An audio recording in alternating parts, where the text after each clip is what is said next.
بسم اللہ الرحمن الرحیم۔ السلام علیکم، آپ دیکھ رہے ہیں الف نیوز اور میں ہوں آپ کے ساتھ ماجد علی۔ شامل کرتے ہیں پاکستان اور دنیا بھر سے بریکنگ نیوز ہیڈ لائنز۔ ترکیہ کے صدر رجب طیب اردوان نے غزہ میں اسرائیلی جارحیت رکوانے کے لیے امریکہ پر دباؤ ڈالنے کا مطالبہ کر دیا۔ عرب میڈیا کی رپورٹ کے مطابق ایک بیان میں ترک صدر رجب طیب اردوان کا کہنا تھا کہ جب تک واشنگٹن یہ تسلیم نہیں کر لیتا کہ غزہ فلسطین کا حصہ ہے تب تک کوئی معاہدہ نہیں ہوگا۔ ترک صدر نے کہا کہ ہمیں مصر اور خلیجی ممالک سے بات چیت کرنی چاہیے اور امریکہ پر دباؤ ڈالنا چاہیے۔ امریکہ کو اسرائیل پر دباؤ بڑھانا چاہیے جبکہ مغرب کو بھی اسرائیل پر دباؤ بڑھانا چاہیے۔ یہ ہمارے لیے سیز فائر تک جانے کا اہم راستہ ہے۔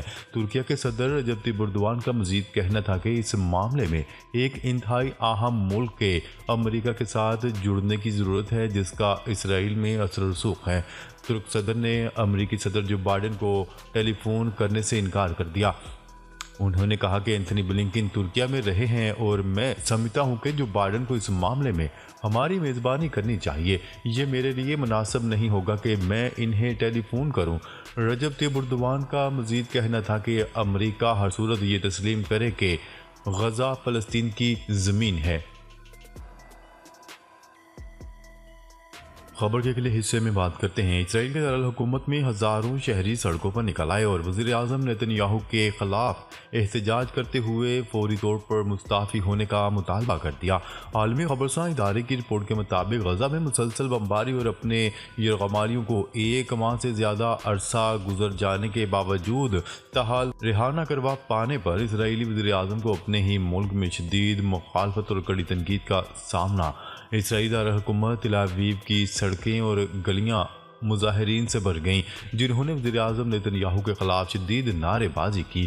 مظاہرے میں مخالف جماعتوں پر کریک ڈاؤن اور غزہ میں جنگ بندی کا مطالبہ بھی کر دیا گیا۔ مظاہرین سے خطاب کرتے ہوئے مقررین نے غزہ میں حماس کے ہاتھوں یرغمال 200 سے زائد اسرائیلی اور غیر ملکیوں کو بازیاب نہ کروا پانے پر اسرائیلی وزیر اعظم نیتن یاہو پر سخت تنقید کی اور اس ناکامی پر انہیں فوری طور پر مستعفی ہونے کا مطالبہ کر دیا۔ مظاہرین میں حماس کے ہاتھوں یرغمال بنائے گئے اسرائیلی شہریوں اور فوجیوں کے اہل خانہ اور ان کے دوست بھی شامل تھے جنہوں نے حکومت سے کسی بھی قیمت پر اپنے پیاروں کی محفوظ واپسی کا مطالبہ کیا ہے۔ خبر کے اگلے حصے میں بات کرتے ہیں۔ اسرائیلی بربریت جاری جنوبی غزہ کے شہر خان یونس پر حملوں میں مزید 13 فلسطینی شہید ہو گئے۔ شہید فلسطینیوں کی تعداد 12,000 کے قریب پہنچ گئی۔ اسرائیلی فوج پناہ گزین کیمپوں اور ہسپتالوں پر مسلسل بمباری کر رہی ہے جس کی وجہ سے غزہ کے ہسپتال قبرستانوں میں تبدیل ہو گئے۔ عرب میڈیا کی رپورٹ کے مطابق غزہ کے سب سے بڑے الشفا ہسپتال کے ICU کے تمام مریض دم توڑ گئے۔ ہسپتال کے انکیوبیٹرز میں موجود تمام قبل از وقت پیدا ہونے والے بچوں کو نکال لیا گیا جن میں سے مزید 5 بچوں نے دم توڑ دیا۔ غزہ کے الرنتسی ہسپتال کی ایک نرس نے بتایا کہ اسرائیلی فوجیوں نے ہسپتال کے عملے کو باہر نکال دیا جبکہ انتہائی نگہداشت میں موجود مریضوں اور زخمیوں کو مرنے کے لیے چھوڑ دیا گیا۔ مریضوں کو منتقل کرنے کی اجازت بھی نہیں دی گئی۔ اس کے علاوہ غزہ کا دوسرا بڑا ہسپتال القدس ایندھن نہ ہونے کی وجہ سے غیر فعال ہو چکا ہے۔ ترجمان ہلال احمر فلسطین کا کہنا ہے کہ طبی عملہ بدترین حالات میں زخمیوں کے علاج کی کوششیں کر رہا ہے۔ دوا پانی کھانے سے محروم ہسپتال میں صورتحال بھیانک ہو چکی ہے۔ دوسری جانب حماس نے کہا ہے کہ ہسپتالوں پر حملوں کے بعد اسرائیلی قیدیوں کی رہائی کے لیے جاری مذاکرات معطل کر دیے گئے ہیں۔ اسرائیلی جارحیت کے جواب میں حزب اللہ، القسام اور القدس برگیڈ نے اسرائیل پر راکٹ حملے کیے۔ خبر کے اگلے حصے میں بات کرتے ہیں۔ اردن کی جانب سے دوسری مرتبہ غزہ میں ہسپتال کو طبی سامان فراہم کیا گیا۔ قطر متحدہ عرب امارات کے تعاون سے طبی سامان پہنچایا گیا۔ عبرانی میڈیا کی رپورٹ کے مطابق اردنی فوج نے غزہ کی پٹی میں عمان کے زیر انتظام فیلڈ ہسپتال کی مدد کے لیے ایک بار پھر طبی سامان کو پیراشوٹ کے ساتھ طیاروں سے گرایا گیا۔ تقریباً ایک ہفتہ پہلے اسرائیل کے تعاون سے طبی سامان پہنچایا گیا تھا۔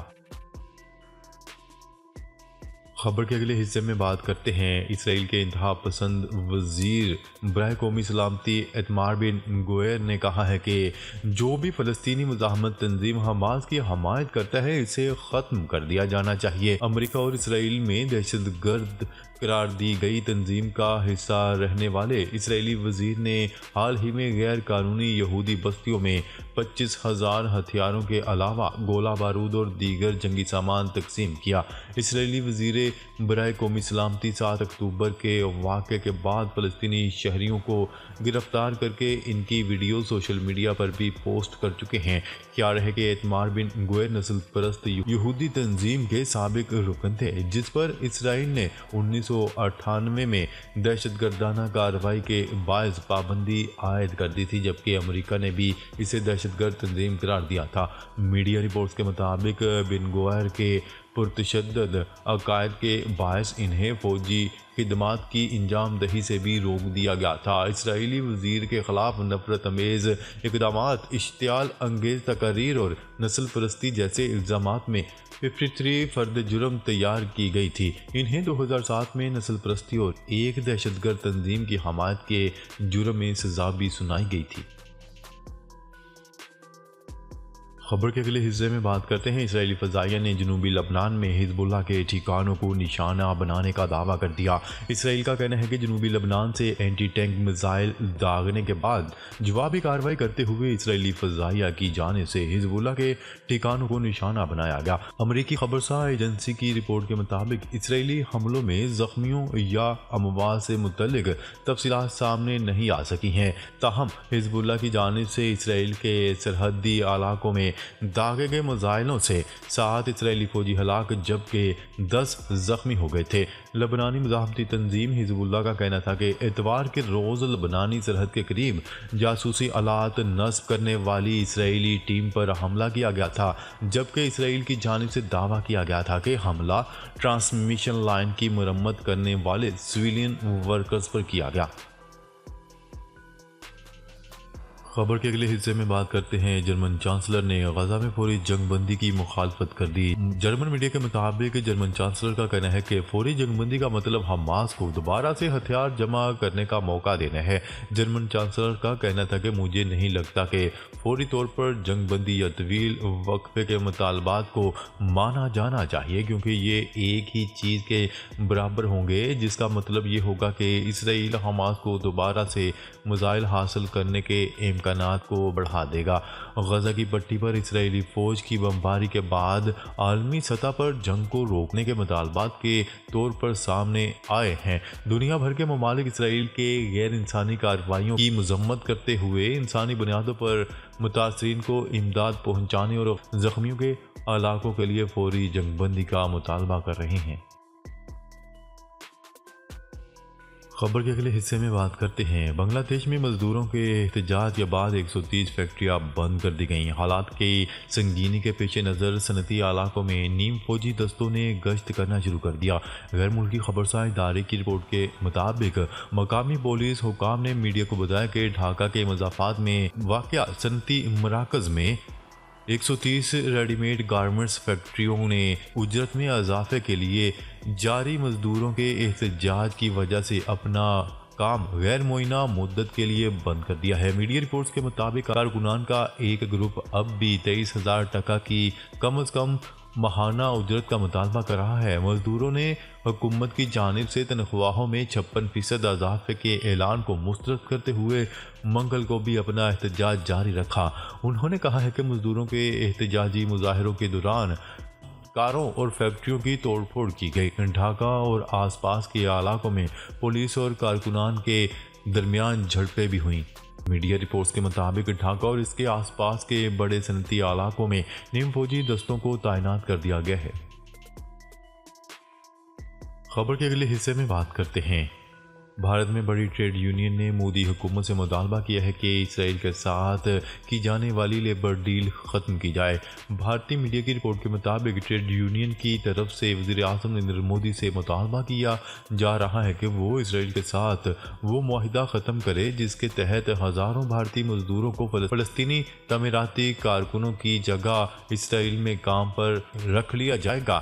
بھارتی ٹریڈ یونین تنظیموں نے ایک کھلے خط میں کہا ہے کہ بھارت کے لیے اس سے زیادہ غیر اخلاقی اور تباہ کن کوئی چیز نہیں ہو سکتی کہ وہ اپنے مزدور اسرائیل بھیجے۔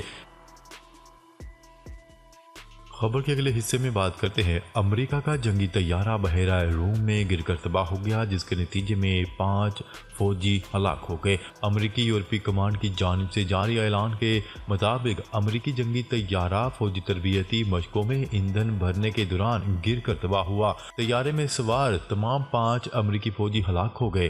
امریکی فوج نے طیارے کی قسم یا اس مقام کی تفصیلات جاری نہیں کی جہاں طیارہ پرواز کر رہا تھا۔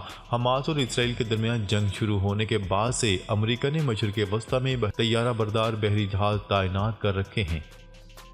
ناظرین، اب تک کے لیے اتنا ہی۔ مزید خبریں لے کر بہت جلد آپ کی خدمت میں حاضر ہوں گے۔ تب تک کے لیے اپنا خیال رکھیے گا۔ اللہ نگہبان۔